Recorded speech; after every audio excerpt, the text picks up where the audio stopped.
Welcome back, everyone. This is Dave from Cormor Productions, hopefully your new source of coronavirus quarantine entertainment.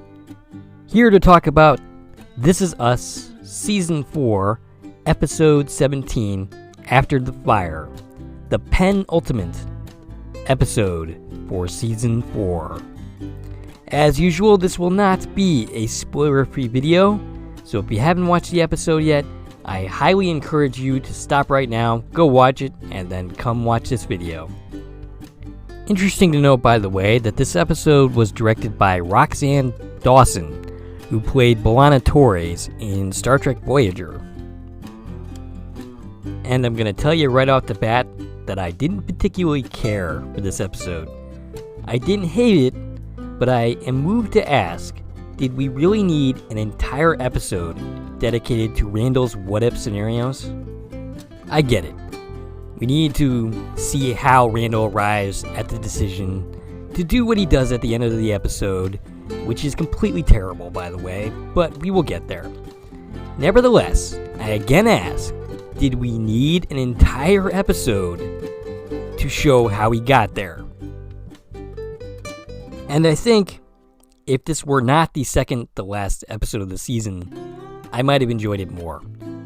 But it is, so that's how I feel. It's not entirely without merit.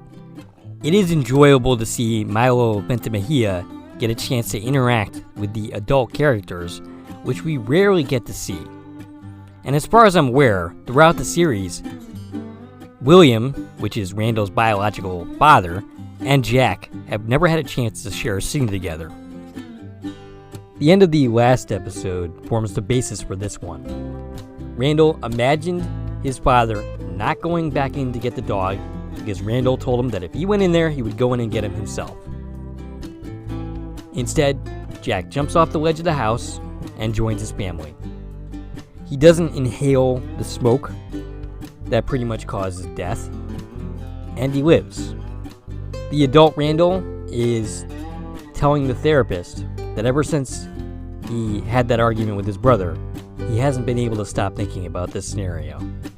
His therapist asked the question, what do you think would be different? In the first scenario, Miguel is the nice man who takes care of them in the wake of the fire, offers them food, and then promptly disappears from their lives, never to be heard from again. If your sarcasm meter is going off, your sarcasm meter is correct.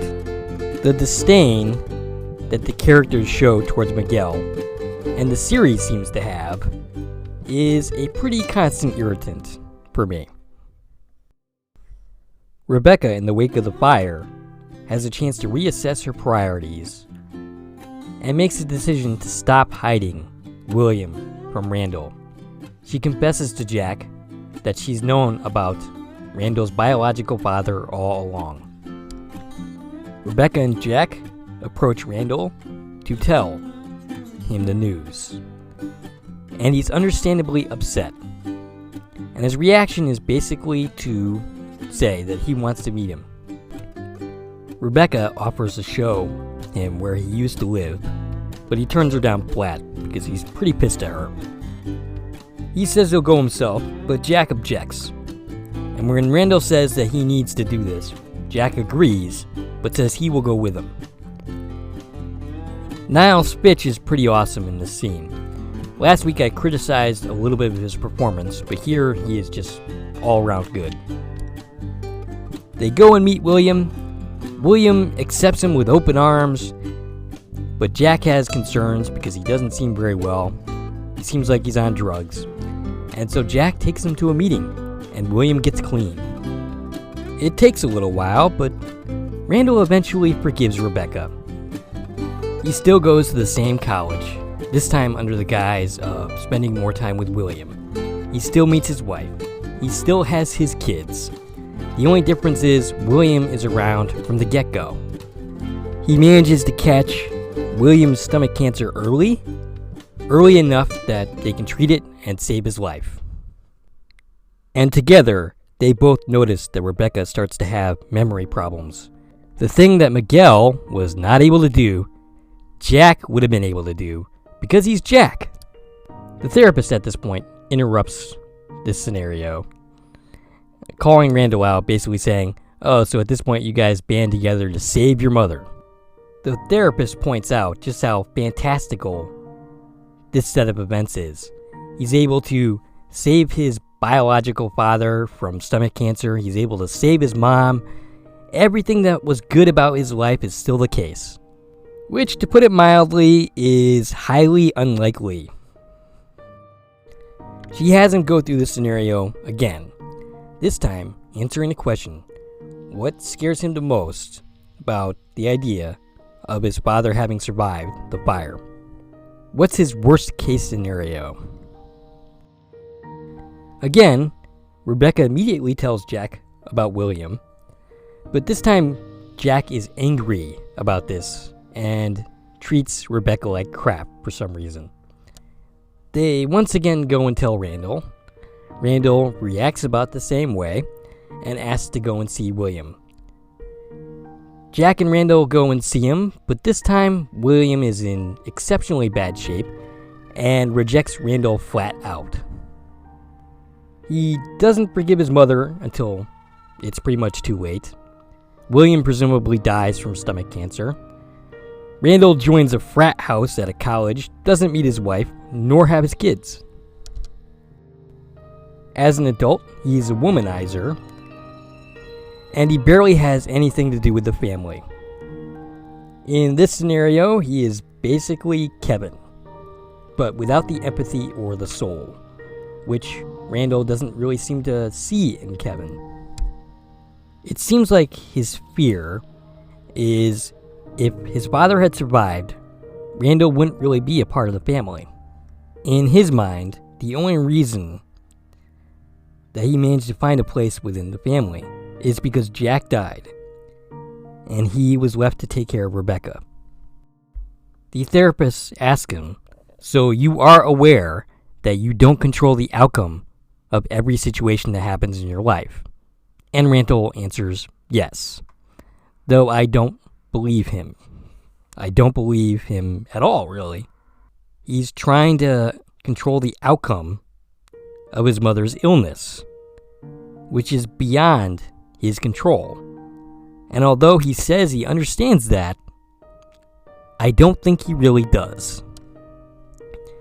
In therapy, Randall has come to the conclusion that there is lingering resentment for having kept William from him. He uses this knowledge to call up his mom and essentially guilt his mom into doing the clinical trial. He tells her that he's been the good son, that he forgave him for William, and that he's never asked for anything.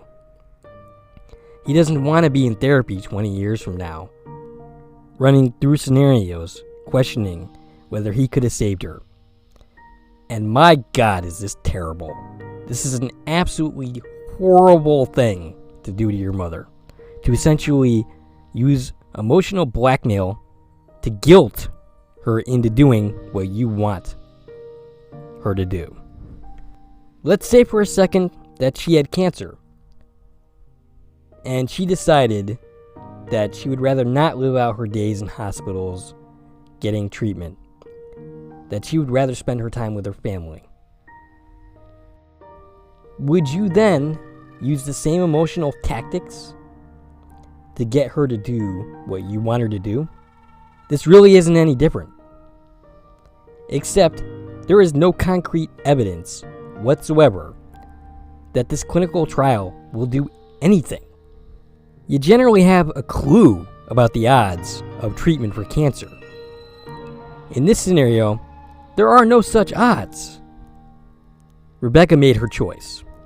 Rebecca made her priorities clear.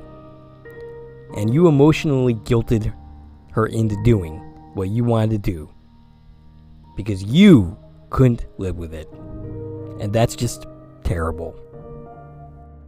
I have no doubt about the sincerity of Randall's beliefs. I have no question about Randall's motivations here. He wants to save his mother. His heart is in the right place, but his tactics here are absolutely awful. This sets up the big fight between Kevin and Randall in the season finale, which we will cover in the next video. That's all I got for you this week. I hope you enjoyed this video. If you did, please like, share, and subscribe to my channel. This is Dave from Corman Productions, signing off.